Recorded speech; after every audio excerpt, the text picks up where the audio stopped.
Hello everyone, and welcome to my Days of Our Lives official. I hope everyone is having a wonderful day.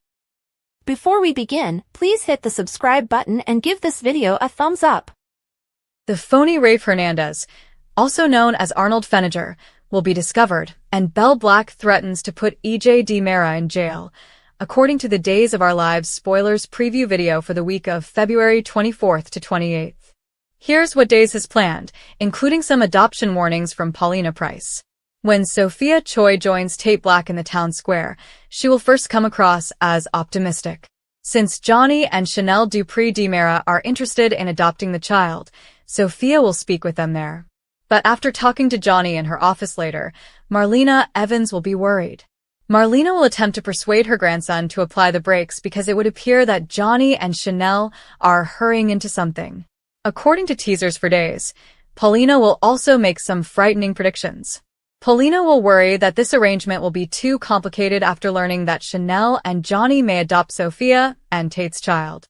Given that her sister reared Lonnie Price Grant, Paulina will caution that maintaining an adoption inside the family can be challenging. Paulina found it difficult to observe from a distance, and as the truth was revealed, everything became chaotic. Chanel might contend that since they won't be concealing anything, the circumstances are different. Nevertheless, Paulina will be worried about issues because Johnny and Tate are cousins. He'll update Belle Black on some upsetting news over with Brady Black.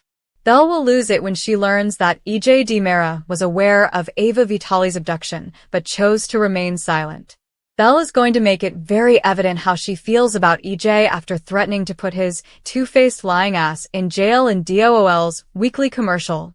According to previews for other days, Rafe, also known as Arnold, will kiss Stephanie Johnson since he keeps acting strangely. Eventually, Stephanie will notice enough hints to suspect that Rafe is not who she thinks she is. Stephanie will soon tell Jada Hunter about the imposter drama and reveal that Rafe wasn't actually unfaithful. Given that Sean Brady will only be showing up moments later in a towel, Stephanie's timing will be awful. Stephanie will realize that it's a bit late because Jada will have already slept with Sean. Last but not least, Days of Our Lives spoilers indicate that once the walls begin to close in, Arnold will be subjected to Rita Leslie's taser, so be sure to see the mayhem. For starters, Holly has struggled to accept Tate and Sophia's impending kid. In order to cope with the stress of underage pregnancy, the reluctant parents have, predictably, been engaging in some intense bonding. In the midst of all of this, Doug and Holly are clearly attracted to one another, and on Valentine's Day, he confessed that he had been in love with her since they first met. All things considered, it appears that Tate and Holly are on the verge of heartbreak, but she and Doug might be developing a relationship fit for the history books.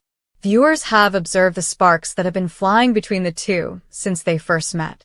Although people are enjoying their chemistry, the fact that Holly is still in high school and Doug is, well, clearly not, has been a bit of a sticking issue. Although Doug's age has not been made clear on Days of Our Lives, he appears to be in his early 20s. However, it's not exactly a novel trope for the program, for better or worse. For example, when Bo and Hope initially met, their ages were a little unclear. She had recently escaped from boarding school, and he was the wild lad who rode a motorcycle. Additionally, Chloe was in high school and Brady was in college when they first crossed paths and began dating. We won't discuss her age. The good news is that the soap opera has at least learned and changed enough to clearly state that Holly is 18, a legal adult, and nearly finished with high school. It's not a big difference if Doug is in his early 20s. Additionally, it won't really matter until Holly leaves school. After school, they will both be grown-ups. Additionally, Doug has a natural knack for epic love stories, particularly when there is an age difference. The age gap between Doug and Julie was so great that she snatched her future husband from her mother, resulting in Julie and Hope becoming sisters and stepmothers and daughters.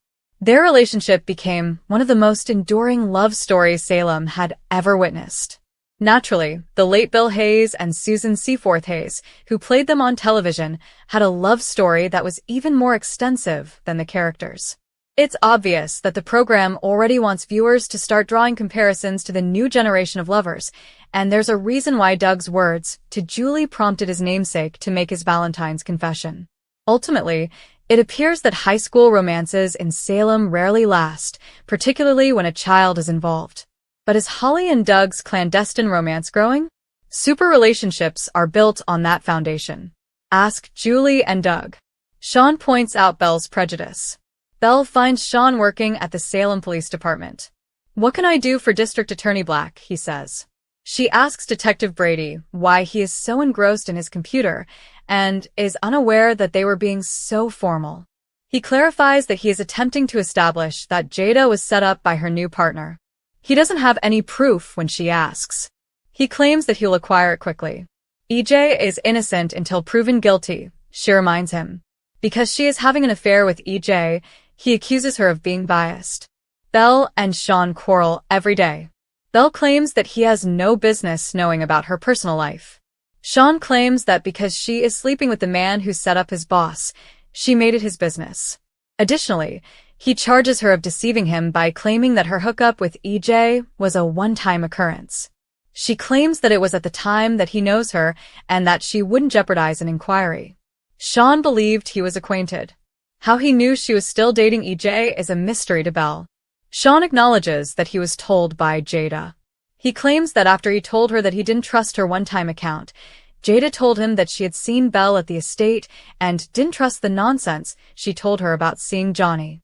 Since Jada is the reason she has the DA position, he queries how she could have done this to her. Belle reiterates that he is unaware that EJ set up Jada. EJ is referred to by Sean as a snake that will pursue her next.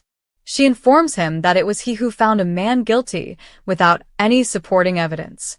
Sean says she knows he's right in her heart.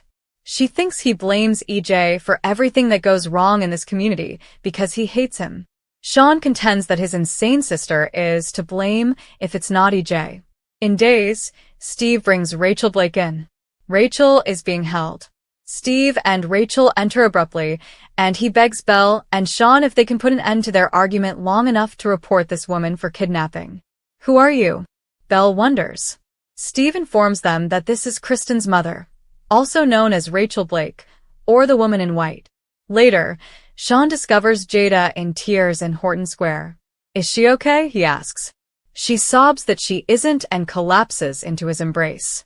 Sean discovers Jada sobbing for days.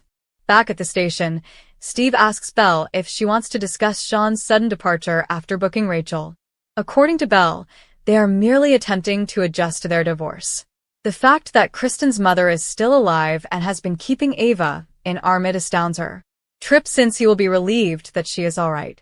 To let him know she's alright and to give Wendy a hug on her behalf, she calls him. Rachel thanks Brady for finding her after the call because she can't imagine what she would have done with Kristen and EJ's help. They examine Ava. Days.